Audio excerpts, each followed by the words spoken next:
Captain Jake Morrison sat in his command chair aboard the Terra Nova, watching the stars through the main screen. The ship was quiet, with only the soft hum of engines breaking the silence. His crew was running routine checks on their deep space exploration mission when the emergency signal came through. The communication panel lit up with urgent red lights. Lieutenant Amy Rodriguez looked up from her station with worry in her eyes. "Captain, we're getting a priority transmission from Earth Command. It's marked as Code Red." Jake felt his stomach drop. Code Red meant something terrible was happening back home. He had been in space for 6 months, and Earth seemed so far away now. "Put it through to my ready room," he said, standing up quickly. The small room behind the bridge felt even smaller as Admiral Lisa Carter's face appeared on the screen. Her usually calm expression was tight with stress. Dark circles under her eyes told Jake she had not slept in days. "Jake, we have a situation," she began without any greeting. 30 minutes ago, we received a transmission from something calling itself the Zephyrian Empire. They've given us an ultimatum." Jake leaned forward in his chair. He had never heard of the Zephyrians before. "What kind of ultimatum, Admiral?" Lisa's face grew even more serious. "Complete surrender of Earth and all human colonies within 5 hours, or they will destroy every human settlement in the galaxy." "Jake, these aren't empty threats. Our long-range sensors are picking up the largest fleet we've ever seen. It's moving toward Earth right now." The words hit Jake like a physical blow. 5 hours. That was barely enough time to send a message across the solar system, let alone mount any kind of defense. "How big is this fleet?" "Over 50,000 ships, each one bigger than our largest battlecruiser. Their main ship is the size of a small moon. Our entire defense grid wouldn't last 10 minutes against just that one vessel." Jake stared at the screen, trying to process what he was hearing. Humanity had always known they might encounter hostile aliens someday, but they had imagined first contact would be different. There would be talking, maybe some tension, but not this immediate threat of total destruction. "What do we know about these Zephyrians?" he asked. Lisa touched something off screen and new information appeared. "Dr. Kevin Walsh has been studying their transmission signals." "Kevin, explain what you found." A tired-looking man with messy brown hair appeared next to Lisa on the screen. Dr. Walsh looked like he had been drinking too much coffee and getting too little sleep. "Captain Morrison, the Zephyrians are old. Really old. From what we can tell, their empire has existed for over 30,000 years. They've conquered more than 400 different species across 50,000 star systems." Jake felt cold. 400 species. That meant 400 different worlds full of people who had faced this same choice. What happened to those other species? Some surrendered and became slaves. Others fought and were completely destroyed. No species has ever successfully resisted them for more than a few days. "Captain, this empire spans half the known galaxy. They have technology we can barely understand and military power beyond anything we've ever seen." The doctor paused, rubbing his eyes. "But there's something interesting in their communications. The Zephyrians seem to follow very strict rules and traditions. Everything they do follows ancient protocols that go back thousands of years. They're not chaotic or unpredictable like humans. They do everything the same way every time." Admiral Carter came back on screen. "We've called an emergency session of the Earth Council. President Helen Brooks wants to speak with you directly. She's bringing in Commander Alex Turner, our best military strategist, to explore our options." Jake knew Alex Turner by reputation. The man was a genius when it came to military tactics, but even geniuses needed something to work with. "Admiral, what options do we realistically have? You said their smallest ships are bigger than our biggest ones. That's what we need to figure out in the next 4.5 hours." Lisa replied grimly. The screen switched to show the Earth Council chambers. President Brooks sat at the head of a large table surrounded by military officers, scientists, and government officials. Everyone looked scared, but they were trying to hide it. Jake could see the fear in their eyes anyway. "Captain Morrison," President Brooks began, "we're facing the greatest threat in human history. Our military leaders tell me we cannot win a direct fight with these aliens. Commander Turner, explain our situation. Commander Alex Turner stood up, his uniform crisp despite the emergency. He was a tall man with gray hair and sharp eyes. Captain, the math is simple and brutal. The Zephyrian fleet has more firepower than every human military ship combined. If we fight them directly, we will lose completely within hours. Jake could hear people shifting uncomfortably around the table. Someone coughed nervously. Turner continued. However, Dr. Walsh has discovered something that might be important. These Zephyrians appear to be bound by their own ancient laws and customs. They do things a certain way because that's how they've always done them. Dr. Walsh spoke up from his seat.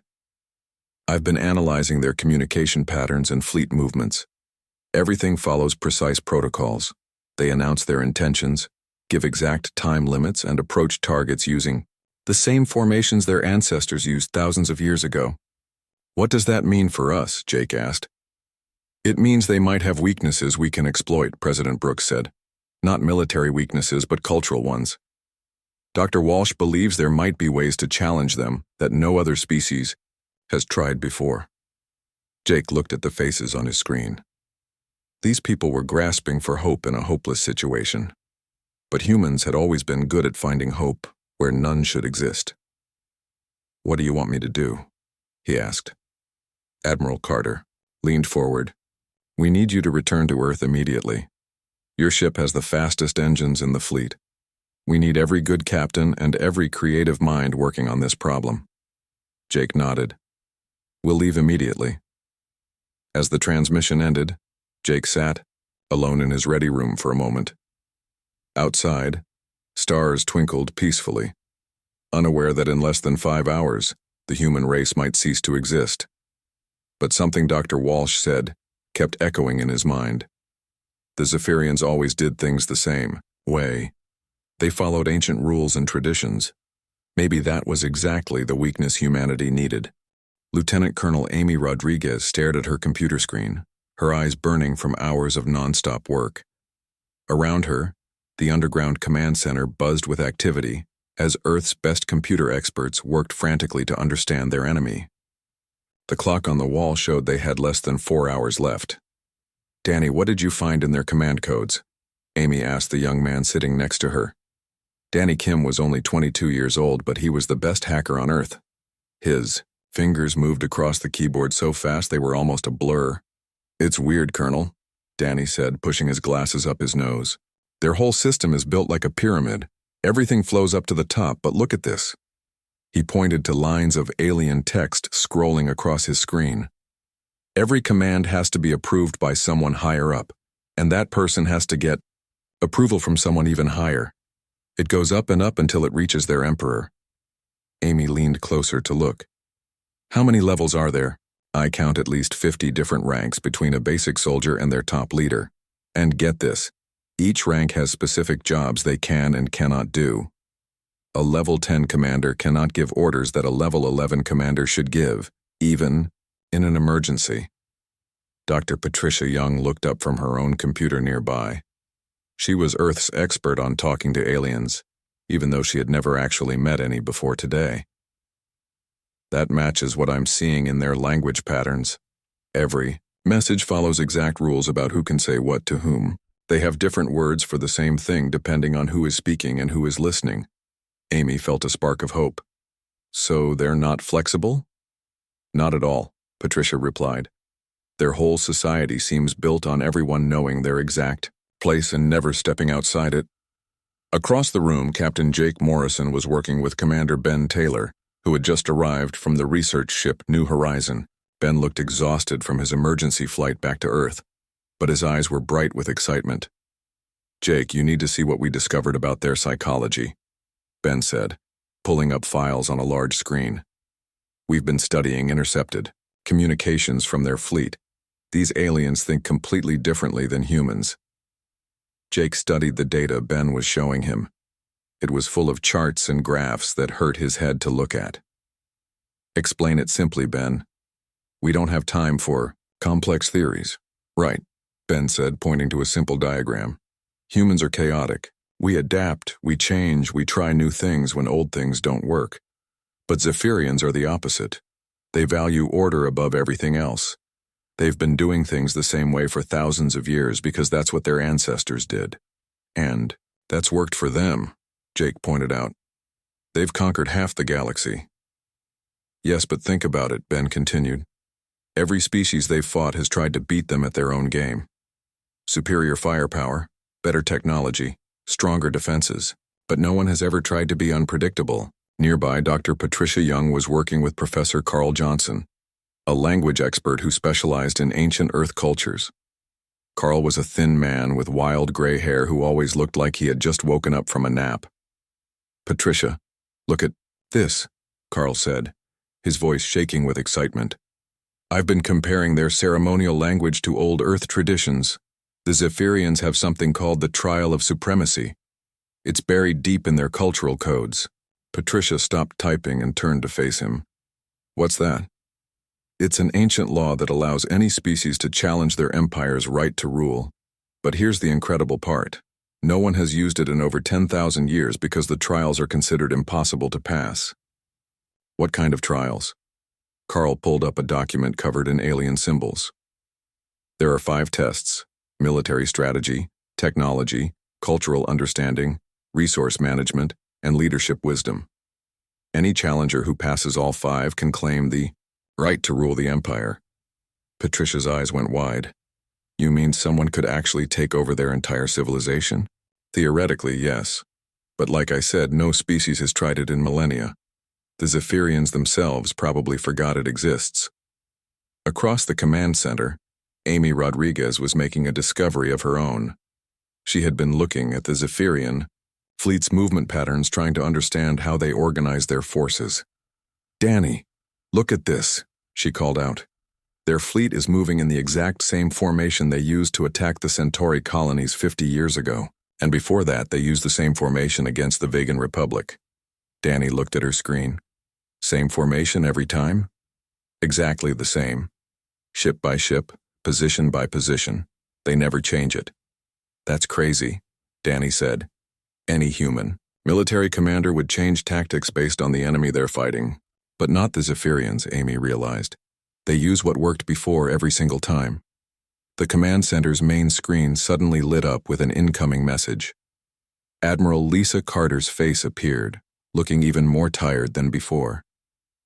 People, we have 3 hours and 45 minutes left, she announced. What have we learned? Amy stood up to report first. Admiral, their command structure is incredibly rigid. Every decision has to go through dozens of levels of approval. They can't adapt quickly to changing situations. Dr. Patricia added, their language and culture are built around following ancient rules. They literally cannot think outside their traditional patterns. Professor Carl stepped forward, his hands shaking with excitement. Admiral, I found something called the Trial of Supremacy. It's an ancient Zephyrian law that could let us challenge their entire empire legally. Admiral, Carter looked confused. Legally? We're talking about aliens who want to destroy us. Yes, but they follow their own laws absolutely, Carl explained. If we invoke this trial correctly, they would have to honor it. Their culture wouldn't let them refuse. Commander Ben Taylor joined the conversation. Admiral, everything we've learned points to the same conclusion. The Zephyrians' greatest strength is also their greatest weakness. They never change, they never adapt, and they never break their own rules. Jake Morrison looked around at all the faces in the command center. Scientists, soldiers, hackers, and linguists, all working together to find a solution no one had ever tried before. So what you're telling me, Jake said slowly, is that we need to challenge a galactic empire to a series of tests that no one has attempted in 10,000 years? That's exactly what we're saying, Patricia replied. And our advantage would be that we're human, Amy added. We're unpredictable, we adapt, and we don't follow anyone else's rules. Jake looked at the clock on the wall. Less than 4 hours to save humanity.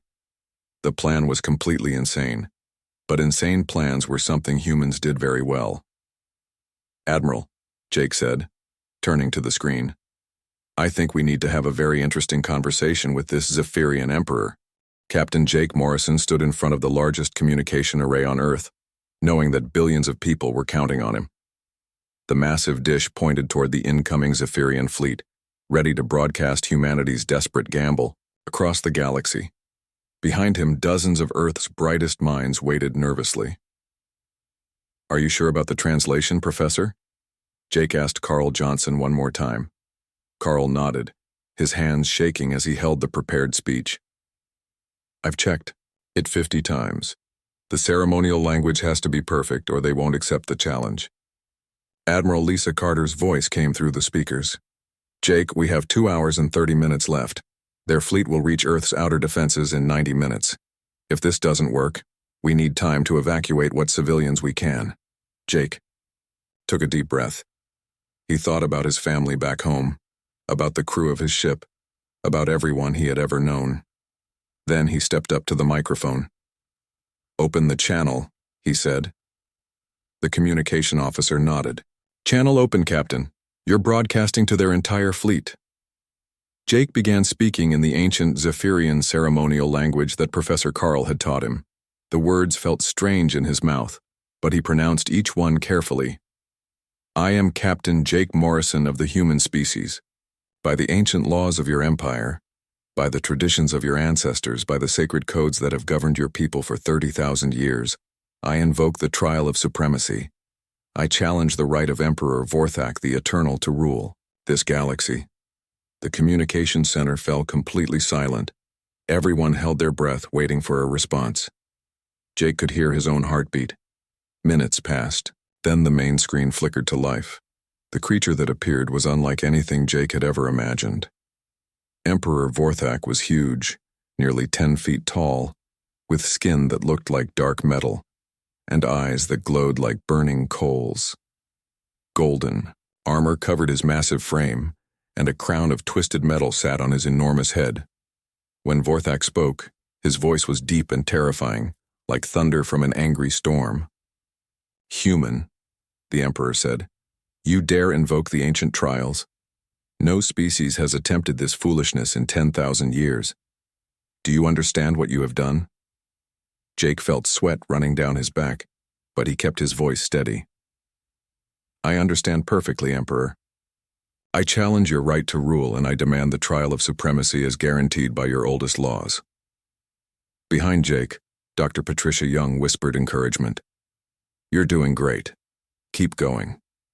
Emperor Vorthak leaned forward, his burning eyes staring directly at Jake through the screen. "You will face 5 trials, human. Military strategy, technological innovation, cultural adaptation, resource management, and leadership wisdom. Each trial has destroyed those who came before you. Are you prepared to die for your pathetic species?" "I am prepared to do whatever it takes," Jake replied. The Emperor was quiet for a long moment. Then he made a sound that might have been laughter, but it sounded more like metal grinding against stone. "Very well, human. The ancient laws bind. Even me. I accept your challenge. The trials will begin immediately. Fail any one of them, and your species dies. Succeed in all 5 and—" He paused. "Well, no one has ever succeeded in all 5. The screen went dark. Jake turned around to see dozens of worried faces looking at him. "Okay," he said, trying to sound more confident than he felt. "Now what?" Commander Alex Turner stepped forward, carrying a tablet computer. "Now we show them what humans can do. Jake, the first trial is military strategy. You'll command a simulated battle against one of their best generals." "I'm not a general, Alex. I'm a starship captain." "That's exactly why you might win," Alex replied. "Their generals all think the same way. You think like a human." The simulation chamber was a round room filled with holographic displays. Jake found himself standing in the middle of what looked like a 3-dimensional star map. Hundreds of small lights represented ships from both sides. A new Zephyrian appeared on the main screen. This one wore military armor and had scars across his face. "I am General Krex, Destroyer of Worlds. You will command the Blue Fleet. I will command the Red Fleet. The battle ends when one side is completely defeated." Jake looked at his fleet. He had 50 ships against the General's 50 ships. But the Zephyrian ships were bigger and more powerful. In a straight fight, Jake would lose badly. Begin, General Krex announced. The Zephyrian ships moved forward in a perfect formation, like they were performing a dance. Jake watched them for a few seconds, then smiled. "Commander Turner," he said quietly, "these guys really do the same thing every time." "What do you mean?" "Watch their movement. It's the exact same pattern you showed me from their previous battles." Jake began giving orders to his simulated fleet. But instead of meeting the enemy head-on, he did something no Zephyrian general would ever do. He split his forces into small groups and sent them in different directions. General Krex looked confused. "What is this? You scatter your forces like a coward." "Not scattered," Jake replied, "and flexible." The small human groups began attacking the Zephyrian formation from multiple angles. When Krex tried to respond to one attack, two more would hit him from different sides. The perfect Zephyrian formation, designed to crush enemies in direct combat, couldn't handle the chaos. "This is not proper military strategy," Krex protested. "It's human military strategy," Jake said, watching his smaller forces tear apart the rigid enemy formation. Within 20 minutes, Jake had won the battle. General Krex stared at the results in shock. "Impossible," he whispered. The next trial began immediately. Dr. Michelle Lee, Earth's top engineer, had prepared Jake for the technology innovation test. A Zephyrian scientist appeared on the screen holding a device that glowed with blue light. "Create a tool that can perform 3 different functions," the scientist demanded. "You have 30 minutes. Jake looked at the materials provided. Metal, circuits, power cells, and various components were spread across a table. The Zephyrian scientist began building something that looked like a weapon. But Jake remembered what Dr. Lee had taught him. "Don't try to build something powerful," she had said. "Build something useful." Jake began assembling a simple device. It wasn't impressive to look at, but it could cut through metal, provide light in darkness, and send communication signals. 3 basic functions that could save lives in dozens of situations. The Zephyrian scientist had built an impressive energy weapon that could destroy targets from great distances. It was beautiful and terrifying, but it only did one thing. "Your device is crude," the scientist said dismissively. "But it's practical," Jake replied. "Your people value power. Humans value usefulness." The third trial was cultural adaptation. Jake had to demonstrate understanding of different alien species within the Zephyrian Empire. Dr. Elizabeth Green had prepared him well, teaching him about dozens of conquered worlds. But Jake did something unexpected. Instead of just showing knowledge, he showed respect. He talked about what made each species special, what they had contributed to galactic civilization before being conquered. He spoke of their art, their music, their unique ways of solving problems. The Zephyrian examiner looked uncomfortable. "You speak of these species as if they were equals." "They are equals," Jake said simply. "Different doesn't mean lesser." As each trial ended, Jake could see more Zephyrians gathering around their screens. Word was spreading through their fleet that something unprecedented was happening. A human was actually passing the trials, but the hardest tests were still coming, and Jake knew that one mistake would doom his entire species. Jake Morrison wiped sweat from his forehead as the 4th trial began. Around him, the holographic chamber changed again, this time showing the economic data of an entire galaxy. Numbers, trade routes, and resource charts filled the air like glowing clouds. A new Zephyrian appeared on the screen. This one looked older than the others, with silver markings on his dark skin and robes instead of armor. "I am High Administrator Zephok," the alien said in a cold voice. "You must now prove your ability to manage the resources of our empire, balance the economy of 50,000 star systems. You have 1 hour." Jake stared at the overwhelming amount of information floating around him. Each point of light represented a different world with different needs, different resources, and different problems. The math alone would take a supercomputer days to figure out. But Jake was not alone. Back on Earth, economist Roger Davis was watching everything through the communication link. Roger had spent his whole life studying how different economic systems work together. "Jake," Roger's voice came through his earpiece. "Don't try to control everything like they do. Look for balance instead." Jake nodded and began studying the data. The Zephyrian system was exactly what he expected. Everything flowed upward to the capital worlds. Conquered planets sent their resources to feed the Empire's center, getting very little in return. "This is wrong," Jake said out loud. High Administrator Zephok looked annoyed. "What do you mean wrong? This system has worked for 30,000 years." "Worked for who?" Jake asked. "Your central worlds are rich while your outer worlds barely survive. Half of your planets are dying because they can only produce one thing, and you take most of that away from them." Jake began making changes to the economic model. Instead of everything flowing to the center, he created a network where planets could trade directly with each other.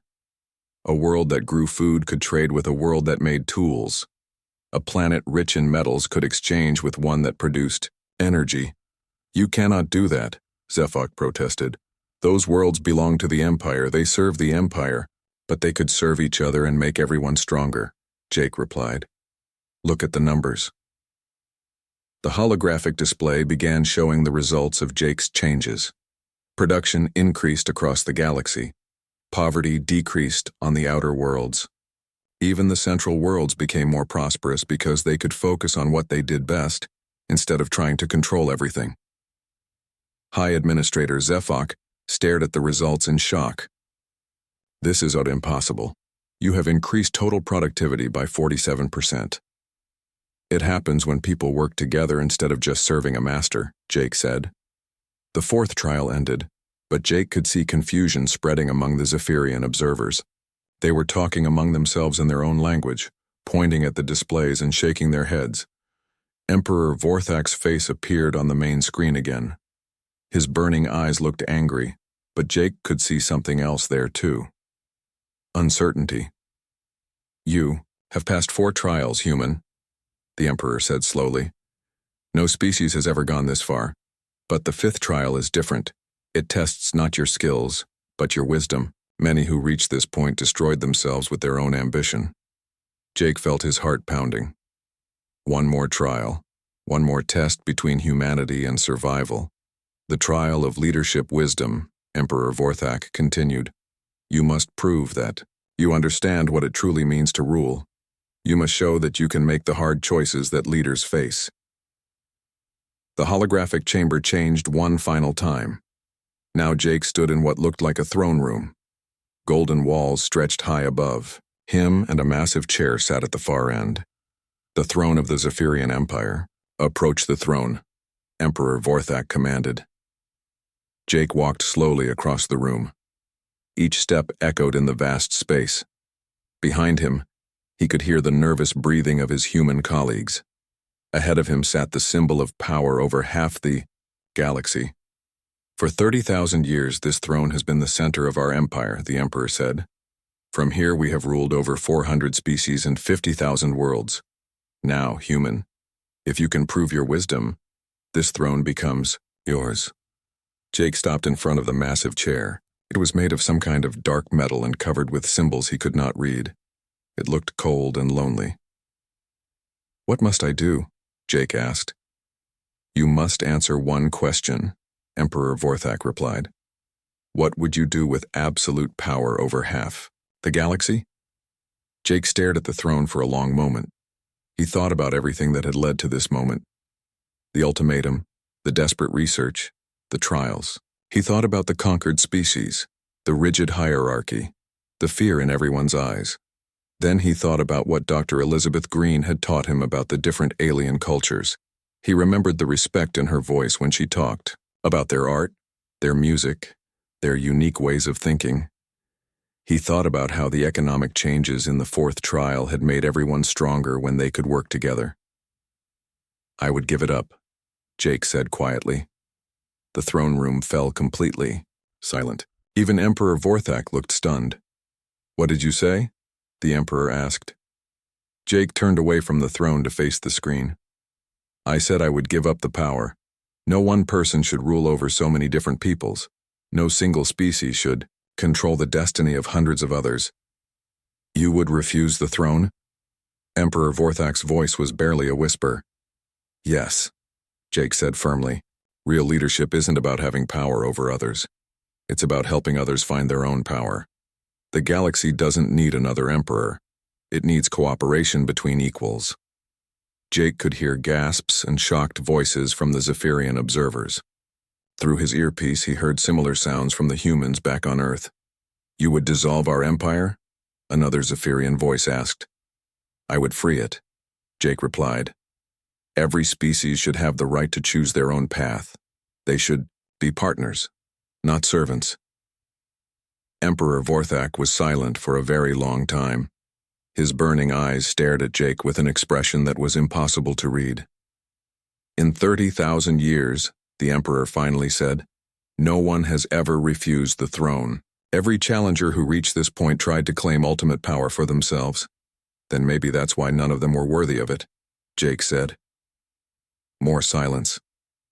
Jake could feel the weight of billions of lives hanging on what happened next.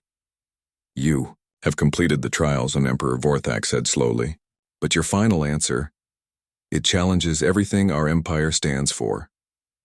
"Sometimes that's what wisdom does," Jake replied. "It challenges us to be better than we were."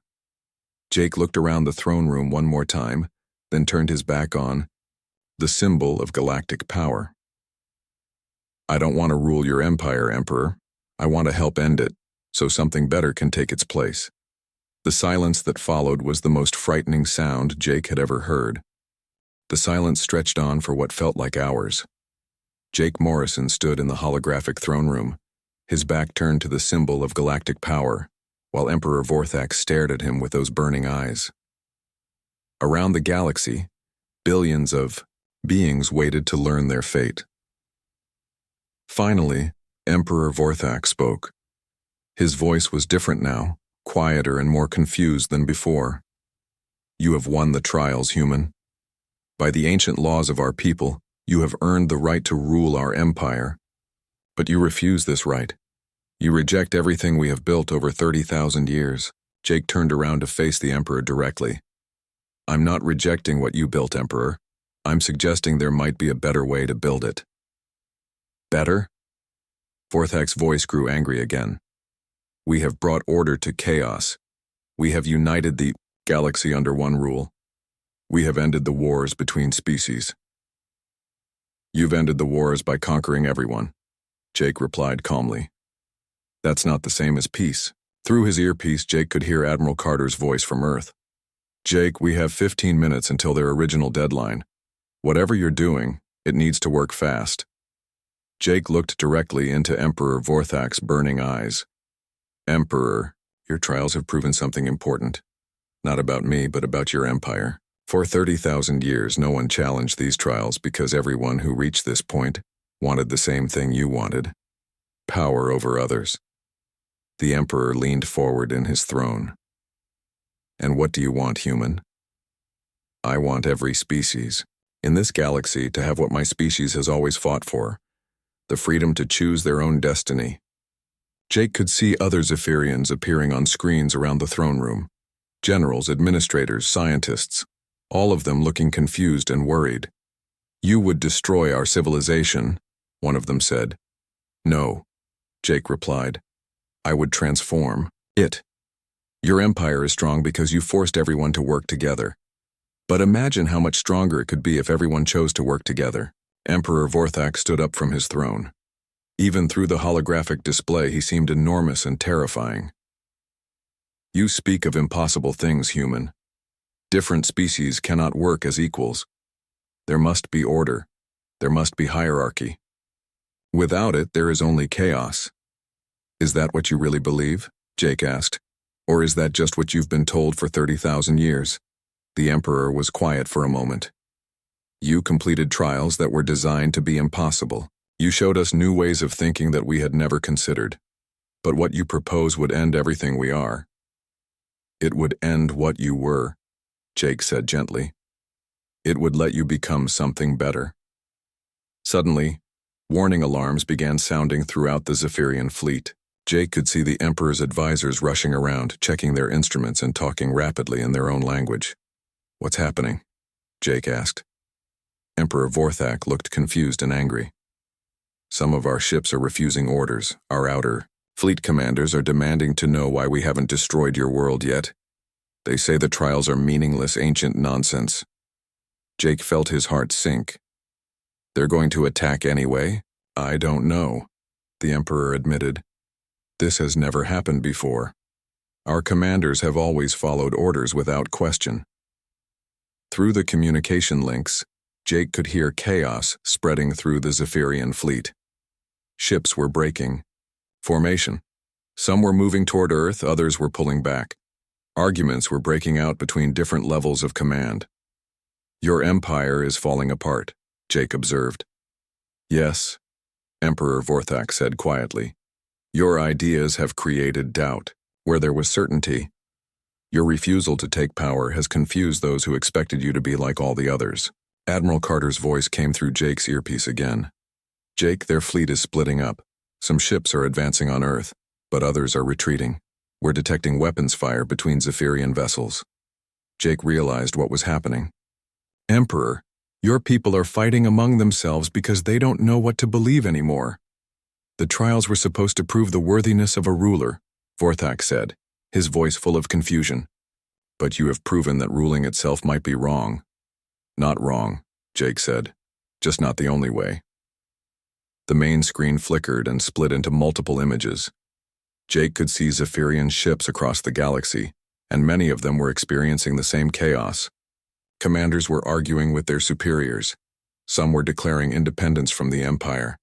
Others were trying to maintain the old order by force. 30,000 years of unity, destroyed in a single day, Emperor Vorthak said sadly. Not destroyed, Jake corrected. Changed. This is what freedom looks like at first, messy and loud and confusing. But it's also the beginning of something better. New voices began appearing on the communication channels. These were not Zephyrians, but members of the conquered species. Jake could hear dozens of different languages as worlds that had been silent for centuries began speaking up. We declare our independence from the Zephyrian Empire, said one voice. We choose to govern ourselves, said another.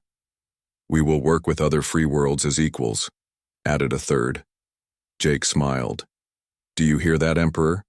That's what happens when people are allowed to choose. Emperor Vorthak sat back down on his throne, looking older and more tired than before. Some of our worlds will fight this change. There will be wars. There will be chaos. There will also be hope, Jake replied. And eventually there will be peace. Real peace, not just the silence of conquered peoples. The Emperor looked at Jake for a long time. What becomes of me, human? What becomes of those who serve the Empire? That's up to you, Jake said. You can fight to keep the old ways and destroy yourselves, or you can help build something new. Your people have knowledge and experience that could help create a better galaxy. You would trust us to help build this new order? Everyone deserves a chance to choose who they want to be, Jake replied. Emperor Vorthak was quiet for several minutes. Around him, his advisors waited nervously for his decision. Finally, he spoke. I have ruled for 3,000 years, he said slowly. I have never known anything but command and obedience, but perhaps it is time to learn something new. The Emperor stood up and walked away from his throne. I dissolve the Zephyrian Empire. I release all conquered worlds to govern themselves, and I ask for the chance to help build whatever comes next. Jake felt relief wash over him like a wave. Through his earpiece, he could hear cheering from the command center on Earth. Admiral Carter's voice came through clearly. Jake, it's working. The fleet is standing down. Ships are withdrawing from Earth space. Captain Morrison, Emperor Vorthak said, you have saved your world. But more than that, you have given the entire galaxy a chance to be free. Jake looked around the empty throne room one last time. The massive chair sat alone, no longer a symbol of power, but a reminder of what they had all chosen to leave behind. We did it together, Jake said. And that's how we'll build whatever comes next. Together. As the holographic chamber faded away, Jake could hear the sounds of a new era beginning. Across the galaxy, species were talking to each other as equals. For the first time in 30,000 years. It would not be easy and it would not be perfect, but it would be free. And sometimes, Freedom was the most human gift of all.